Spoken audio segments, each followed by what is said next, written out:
did you ever have a season-ending injury? I know you played through injuries, but Twice. Twice season-ending? Yes. Left knee. What is that feeling when you're told you're done? You're done for the year. You're staring at a surgery. You're staring at hours and days and months of rehab. What is that? What are those initial first days like? I mean, you are an emotional wreck. And those who know me know that I'm not the type of guy that cries, but that's the first thing you want to do because you start thinking about not being there with your teammates.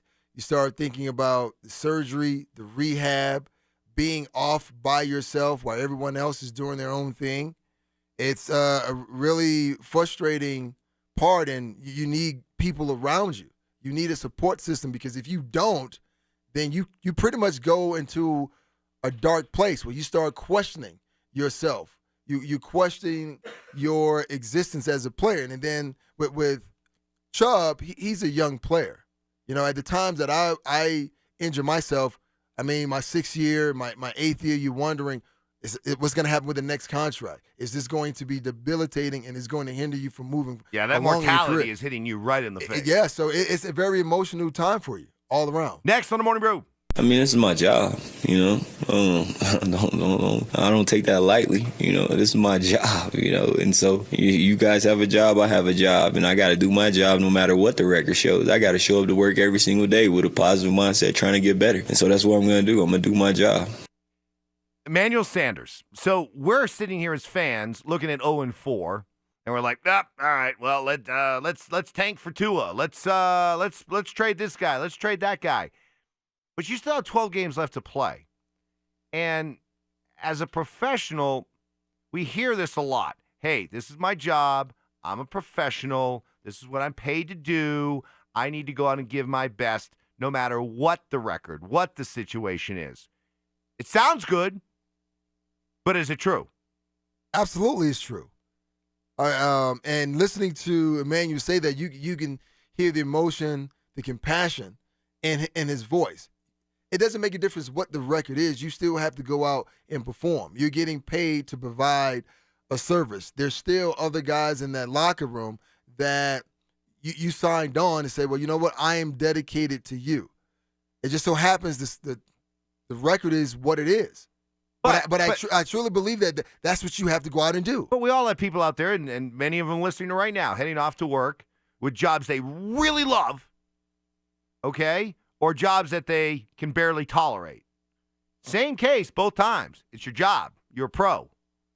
But the circumstances of, I really like my job and I'm looking forward to going to work, let's face it, you're going to be better at your job if you feel that way versus, all right, hey, time to go punch the clock type mentality. Yeah, but and is that where, when you're 0-4, yeah, you're a pro, you're going to do your job, but are you going to have the same zest for your job as if you were 3-1?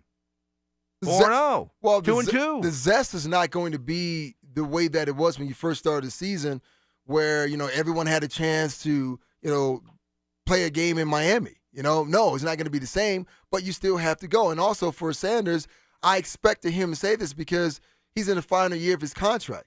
He has to make sure he goes out there and still competes and he's productive, you know, so a team maybe like the Broncos want to bring him back or someone else. So I don't expect for him at this stage in his career, being 32, to pack up and fold the tent. It's easy to do because you're not winning and you're being overwhelmed by criticism as an individual and as a team. So I don't expect that. I like the fact that he said, you know what, I'm a professional. I have to go out there and do my job. Next on the Morning Brew. You know, I'd be a little bit concerned if after an 0-4 start, especially after the loss that we had with Jacksonville, if guys weren't a little frustrated. You know, coming into the locker room, obviously things got heated, but it's all comes from a place of understanding of trying to win a game.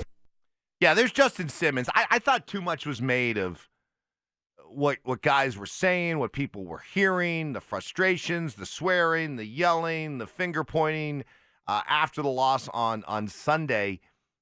I mean, isn't that just to be expected? Isn't that normal? And it doesn't signal some sort of giant fracture within the team? or does it? No, I like the fact that you can have those type of disagreements, those type of outbursts. I mean, it's being promoted like, oh, okay, is something drastically wrong with the team? Yeah, there's something inherently wrong with the team because they're 0-4. But even family members at times have disagreements, right? And you have to have those airing of grievances. When I played it for Mike Shanahan, we had that, at times.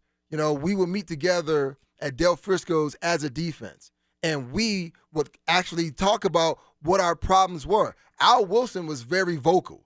I mean, he wasn't going to pull any punches. He would let you know if he felt like you were playing like crap. And that's what happened in that locker room, right? But that's what needs to happen, because I think, like Coach Fangio said, this team is soft, right? We need you guys to be mentally tough. And sometimes, guess what? I'm going to say something harsh to you. Either you're going to do one or two things. Either you're going to introvert and curl up and pee down your leg, or you're going to say, you know what, I'm a man, like Emmanuel Sanders said, this is my job, this is my profession, I'm going to go out there and get the job done. Next on the Morning Brew. 2-2 pitch to Turner is launched to left center field. This one is well hit. It's way back there. It may go, and it is gone! Into the Brewers bullpen. On the right side corner, the Nationals are on the board. It's Trey Turner's first career postseason homer. Milwaukee 3, the Nationals 1. Nationals radio, that was only the appetizer to a wild finish and a really entertaining National League wildcard game as the Washington Nationals beat the Milwaukee Brewers. And one of the great things about playoff baseball is you get your GOATs, and we have a new one right away, right out of the box, as Trent Grisham let the ball go underneath his glove. It allowed the go-ahead and eventual winning run to score. You feel awful for the guy. He came up. You could tell he was trying to make a play. He came up with the idea, I'm coming up throwing. But whether it was a combination of taking his eye off the ball for just a second, maybe a bit of a bad hop, ball rolls under his glove, 3-run score. But that's what makes playoff baseball so much fun. You got the heroes and you got the GOATs. This is why I love baseball in October. And for those avid football fans who watched that game last night, they understand, because in the NFL, it's win or go home, right? And we don't have 5-6 game series. Right. But so to watch Gresham, who was pressing at that time, and I know the idea was like he didn't understand the situation. No, he did, but he pressed a little too hard. And a grounder that 9 times out of 10, he picks that up. Yep. Right? He throws the runner out. But in that particular moment, he missed the ball. And this is going to be at the end of the year on one of those on ESPN, not so top 10. And I feel so sorry for Trent Grisham, but man, I'm happy for Washington. It was because they've never won. They've never won in the playoffs, and for them, it was like a giant exorcism. Here's we got the final call. Here it is. The kick, here it comes. Swing and a line drive, base hit right field. Taylor scores from third. Stevenson around third. The ball missed in right field. Rounding third. Coming home is Rendon. He will score, but now caught in a rundown is Soto. He will be tagged out by Moustakis, but that's the third out. 3 runs score on the play. Oh, it was great. It was and it was just watching that game. Great at bats, because Hader's pitching for Milwaukee and he is just throwing cheese.